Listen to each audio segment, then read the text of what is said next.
Madam इधर आ जाइए।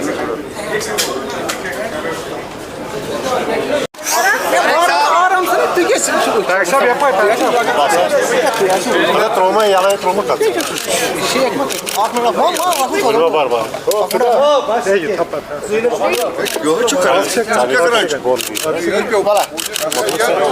देखिए, ये तो आप लोगों की अदालत में इस वक्त मामला है और मुझे उम्मीद है कि लोगों की अदालत में कांग्रेस के हक में फ़ैसला, जहाँ जहाँ भी कांग्रेस के कैंडिडेट खड़े हुए हैं, कांग्रेस का ये चीज़ देखते हुए कि इस वक्त एक वाहिद जमात कांग्रेस है जो पूरे मुल्क में बीजेपी की डिविसिव पॉलिसीज़, बीजेपी की कम्युनल पॉलिसीज़, बीजेपी की एंटी सेक्टोरल पॉलिसीज़ के ख़िलाफ़ लड़ रही है। तो यहाँ के लोग अब समझ गए हैं कि कांग्रेस की अहमियत क्या है।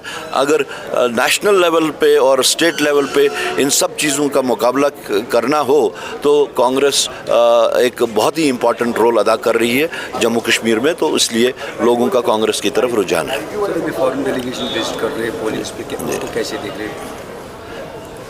इसकी दो पहलू हैं। एक तो ये है कि जम्मू कश्मीर हमेशा से बहुत ही सेंट्रल पॉइंट इख्तियार कर चुका है। दूसरा ये है कि शायद इससे एक क्लैरिटी भी आ जाए कि लोग क्या चाहते हैं, और ख़ास तौर से जो प्रोसेस ऑफ इलेक्शन है, मेरे ख्याल में उसमें एक सफाई भी आ सकती है। तो कांग्रेस पार्टी जम्मू में कितनी मजबूत?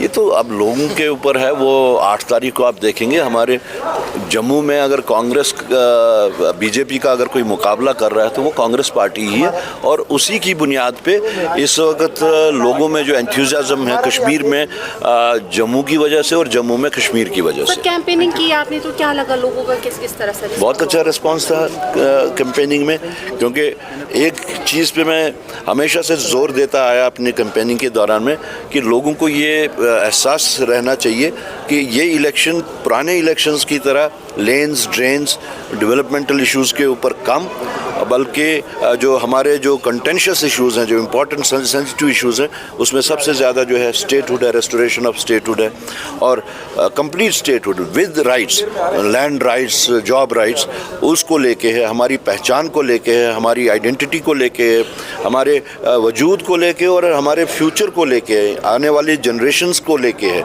और जो ह्यूमिलेशन हमारी की गई उस दिन, उसको लेके है कि हम उस चीज़ को रिजेक्ट करते हैं जो अनकॉन्स्टिट्यूशनली और अनडेमोक्रेटिकली उन्होंने वो स्क्रैप किया। उस चीज़ के ऊपर जो गुस्सा है, ये उसका एक्सप्रेशन आज वो दिखा रहे हैं। खैरा साहब, आज फॉरेन डिप्लोमेट जो है कश्मीर का दौरा कर रहे हैं, तो अभी मुख्तलिफ पोलिंग बूथ्स का उन्होंने विजिट किया है, तो किस तरीके से उमर साहब का कहना है कि अगर स्टैंड इंडिया का है कि कश्मीर के मामले में हम किसी तीसरे बंदे को नहीं ला रहे, तो उनका यहाँ विजिट करने का मतलब क्या है?